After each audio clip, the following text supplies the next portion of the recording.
Bismillahirrahmanirrahim. Assalamualaikum warahmatullahi wabarakatuh. Dan selamat pagi, selamat tengah hari, selamat petang maupun selamat malam. Di mana ataupun di bila, waktu bila pun anda berada. Okey, kertas kerja MEDC 00001 untuk dibentangkan di Seminar Kebangsaan Majlis Dekan-Dekan Pendidikan Universiti Awam Malaysia MEDC 2020 yang bertempat ataupun dijalankan di Universiti Sains Islam Malaysia, USIP. Kertas kerja ini bertajuk Pengaruh Motivasi Pelajar dalam Program Latihan Kebolehpasaran di Era Revolusi Industri 4.0. Kertas kerja ini adalah pendidik bersama Muhammad Hazwan Muhammad dan Nur Suhaila Maknawi daripada Universiti Putra Malaysia. Okay, next. Kita pergi ke seterusnya. Okay, ini adalah saya sebagai pembentang untuk kertas kerja ini. Seterusnya, ini adalah presentation layout peta pembentangan pada untuk kertas kerja ini. Okay, yang pertama pengenalan. Kalau tengok di mutakhir ini, isu-isu yang serius berlaku seperti isu pandemik COVID-19, global situation, recession setengah negara dan public health issue, pengangguran, unemployment, ketidakboleh kerjaan graduan, banyak lagi seperti bencana alam, jenayah, kebuluran juga masih lagi berlaku. Semua ini menghantui hidup manusia pada hari ini. Sama sudah secara sedar atau tidak, benda-benda perkara ini memang menghantui Malaysia. Jadi menghantui negara ataupun dunia pada hari ini. Jadi tanggungjawab sebagai manusia, sebagai khalifah di muka bumi ini, kita perlulah cuba mengatasi semampu yang mungkin. Jadi antara isu yang menggamit para graduan ialah kebolehpasaran graduan itu sendiri, ya. Jadi kebolehpasaran graduan bila dia habis belajar, dia ada masalah untuk mendapatkan kerja. Lebih-lebih lagi pada waktu yang cukup runcing pada waktu ini. Ditambah pula dengan perubahan ataupun masukan dunia ke dalam era revolusi industri 4.0. Jadi graduan yang selalunya graduan dilengkapi dengan kemahiran skills ni akan mendapat lebih sambutan lah, akan lebih diterima dalam masyarakat ataupun di industri.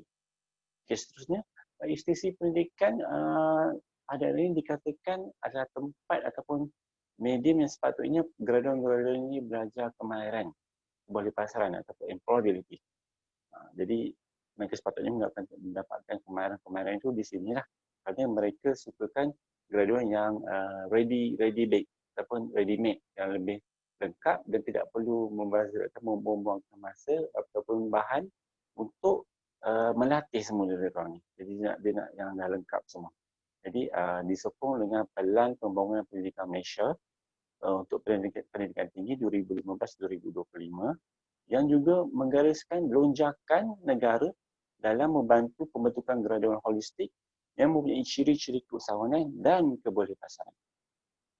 Okey, seterusnya program latihan kebolehpasaran ini sama ada di industri ataupun di dalam IPT, Universiti Awam, Kolej, adalah satu medium untuk melahirkan graduan yang lebih berkemahiran, berkompeten, lebih kemahiran kebolehpasaran ataupun employability bagi menghadapi cabaran AR 4.0.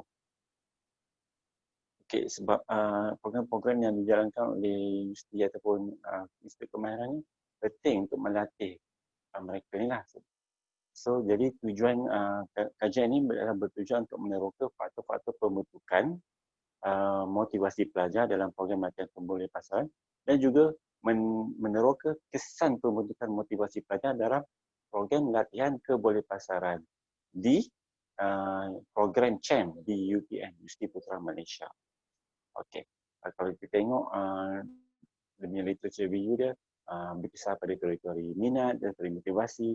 Motivasi ni lebih pada keinginan pada seseorang individu untuk mendorong atau berusaha melakukan satu untuk mencapai tujuan satu kejayaan lah yang diimpikan. Minat pula adalah mendorong satu bentuk karakteristik yang mendorong seseorang menyertai program latihan kebolehpasaran dalam kajian ini. Pelajar yang motivasi akan mendorong dirinya sendiri untuk berusaha mendapatkan kemahiran yang diperlukan. Seterusnya kita tengok keluarga adalah salah satu faktor yang mendorong pelajar untuk terlibat dalam program latihan kebolepasaran berdasarkan kerja-kerja yang lepas. Tapi keluarga ni adalah satu faktor yang besar. Dia boleh jadi gaya hidup keluarga itu macam amalan keluarga itu, gaya asuhan dia, latar belakang dia, saiz keluarga itu sendiri, ataupun cara didikan ataupun hubungan antara parents dengan anak, children. Dan keluarga itu akan mempengaruhi pembentukan minat children. Seterusnya kita tengok data yang daripada yang dikutip daripada Kementerian Pendidikan Tinggi, mendapati semua bidang pengajian tak kira sama ada sains sosial ataupun sosial ataupun teknikal ataupun sains mengalami masalah pengangguran graduan dia, sama ada dia peringkat yang rendah, sijil ataupun diploma ataupun lebih tinggi, sarjana muda dan seterusnya. Dan antara sebabnya tidak tak padan antara penawaran dan permintaan supply and demand tu dia mismatch. Kemudian graduan dikatakan respon ataupun komen daripada industri, kata graduan ni dia kurang pengetahuan dia, kemahiran dia kurang, sikap dia kurang dan ciri-ciri lain lah.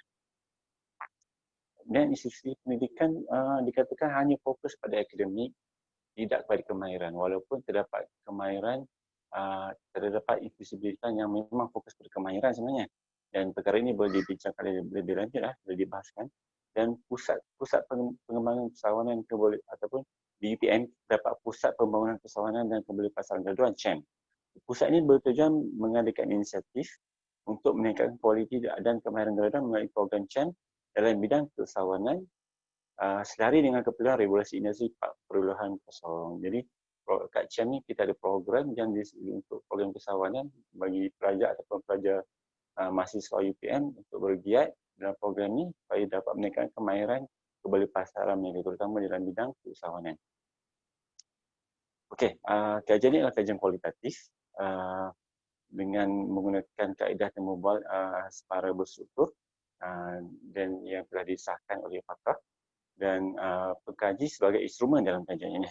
Informan dalam kajian ini sampai 2 orang yang terdiri daripada peserta program CHAN yang dijalankan oleh Pusat Pembangunan Kesawanan dan Kebolepasaran Graduan di UPM. Okay. Analisis berdasarkan tema, tematik analisis, kemenangan pasti, menganalisis dan melaporkan tema. Dengan pendidik perlu membiasakan diri dengan data, baca berulang kali data tu, dan membina kod, seterusnya membentuk tema dan menterjemah tema untuk policy management, untuk pembentangan. Okay, ini adalah demografi responden ataupun kita panggil informant dalam kajian ini. Terdapat 2 orang. Seterusnya kita tengok pada